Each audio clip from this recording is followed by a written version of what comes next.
My name is Lucas, and I've spent most of my life battling alcohol and drugs.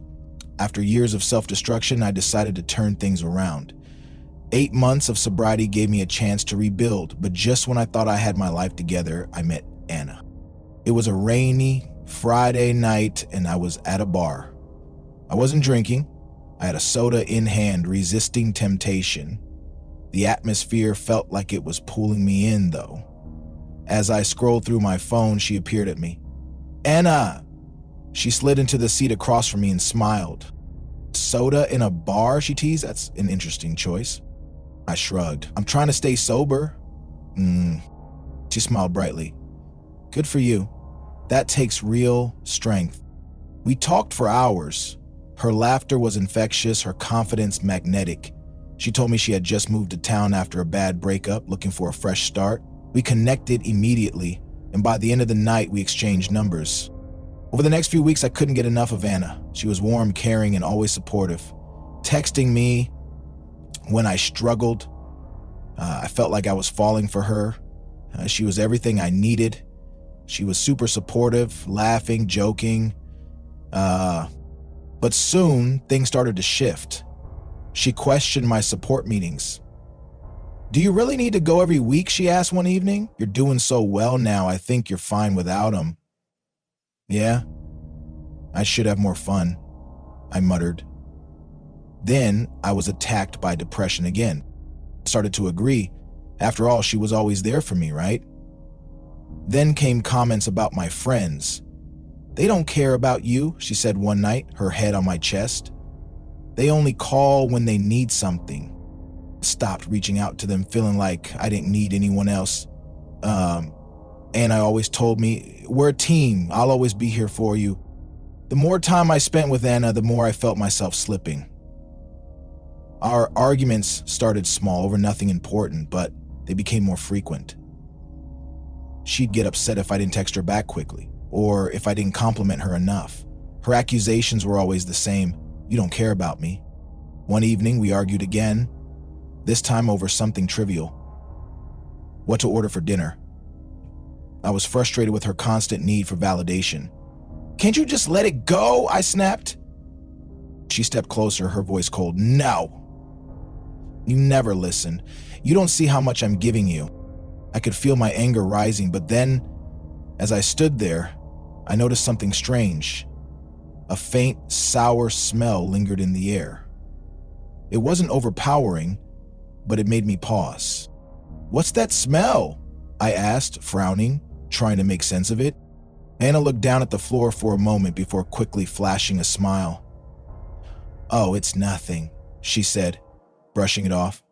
"The building's old. Must be the pipes." I wasn't convinced. The smell was faint but unpleasant, like something rotting. It made my stomach turn. But before I could say more, Anna stepped forward, placing her hands gently on my chest.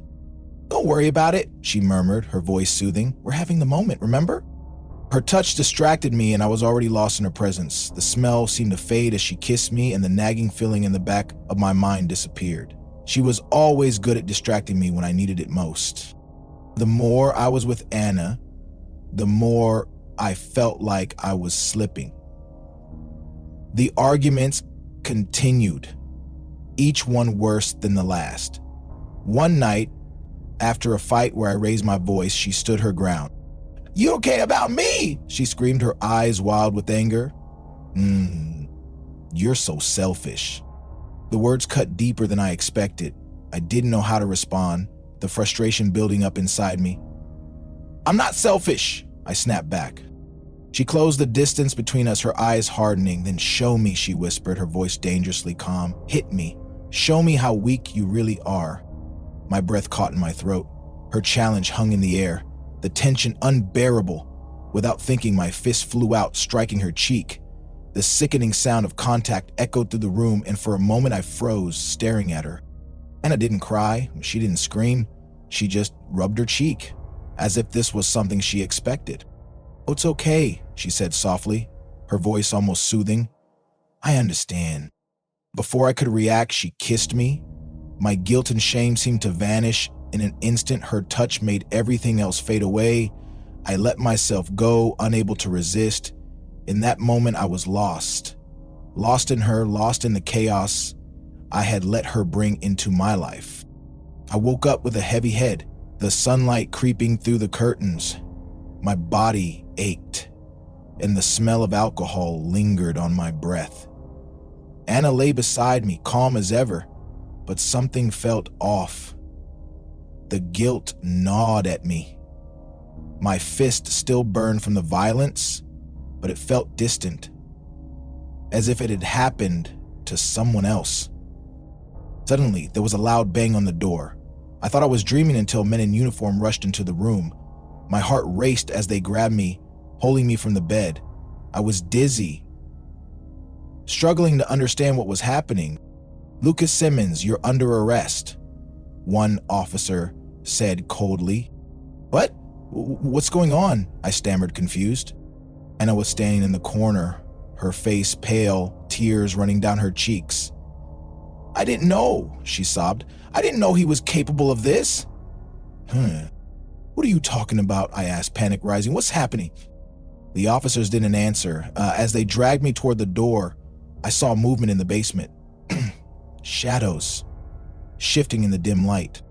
8 bodies, one officer muttered. My stomach sank. Anna's voice trembled as she stepped forward. "He killed them," she whispered, eyes cold. "I didn't know. He told me it was all for me." Anna lifted her chin, showing them the bruise I'd left on her cheek. "He hit me last night. I tried to stop him, but he snapped. Her act was flawless. The officers believed her, and I was trapped in a nightmare of my own making. The truth didn't matter anymore. I was being blamed for everything, while Anna remained the innocent victim.